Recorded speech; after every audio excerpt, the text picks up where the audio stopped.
नमस्कार मित्रांनो, स्वागत आहे तुमचं तुम्हा सर्वांच्या आवडत्या चॅनल आज काय नवीनवर। तर बघा मित्रांनो, आज काय नवीनच्या आजच्या व्हिडिओमध्ये आपण अतिशय महत्त्वाची माहिती पाहणार आहोत, ती म्हणजे अशी KMSTCT ॲडमिशन 2024 संदर्भात पाहू शकता। बघा, इंजिनिअरिंग फार्मसी रजिस्ट्रेशन संदर्भातची मोठी अपडेट आपण या ठिकाणी पाहणार आहोत। व्हिडिओ शेवटपर्यंत नक्की बघत राहा, संपूर्ण माहिती तुम्हाला कळणार आहे। त्या अगोदर तुम्हाला सूचना आहे, जर तुम्ही व्हिडिओवर नवीन असाल तर व्हिडिओला आत्ताच लाईक करून द्या, कारण तुम्हाला नंतर वेळ मिळणार नाही। आणि जर तुम्ही अजूनही चॅनलला सबस्क्राईब केलं नसेल तर लवकरात लवकर सर्वांनी चॅनलला सबस्क्राईब करून घ्या। जोपर्यंत तुमचं ॲडमिशन होत नाही तोपर्यंतचं संपूर्ण मार्गदर्शन आपल्या चॅनलमार्फत तुम्हाला केलं जात असतं। सर्वांनी लवकरात लवकर चॅनलला सबस्क्राईब करून घ्यायचं आहे। तर बघा, MSTCTच्या ॲडमिशनमध्ये इंजिनिअरिंग फार्मसी रजिस्ट्रेशन संदर्भातची बिग अपडेट काय आहे ते आपण या व्हिडिओच्या माध्यमातून पाहूया।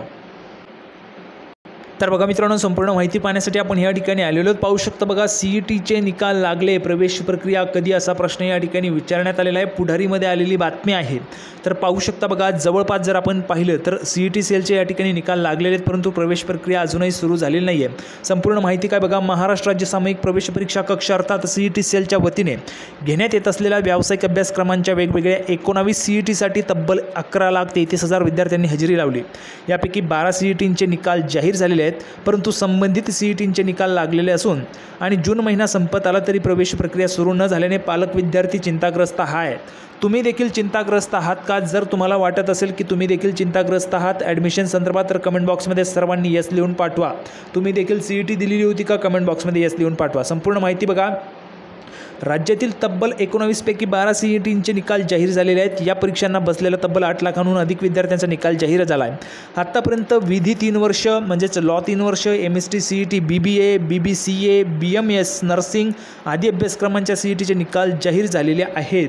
त्यानंतर पुढे जर आपण पाहिलं तर बघा, या अभ्यासक्रमांचे विद्यार्थी अधिक आहेत। निकाल जाहीर झालेल्या CETपैकी अद्याप कोणत्याही व्यावसायिक अभ्यासक्रमाची प्रवेश प्रक्रिया सुरू झालेली नाही आहे। फक्त एकच त्या ठिकाणी ॲडमिशनची प्रोसेस सुरू झालेली आहे। ॲग्रिकल्चर सेकंड इयरला त्याची प्रोसेस त्या ठिकाणी सुरू झालेली आहे माझ्या माहितीनुसार। त्यानंतर पुढे बघा, CETपैकी अद्याप कोणत्याही व्यावसायिक अभ्यासक्रमाची प्रवेश प्रक्रिया सुरू झालेली नाही आहे। निकाल लागून 15 ते 20 दिवस झाले तरी अद्याप प्रवेशाला सुरुवात झालेली नसल्याने पालक आणि विद्यार्थ्यांची चिंता वाढलेली आहे। राज्यात दरवर्षी सर्वाधिक नोंदणी होत असलेल्या MSTCTच्या निकालावर विद्यार्थी व विद्यार्थी संघटनांनी आक्षेप नोंदवल्याने इयत्ता 27 आणि 28 जूनला विद्यार्थ्यांना उत्तरतालिका CET सेलच्या संकेतस्थळावर उपलब्ध करून दिली जाणार आहे।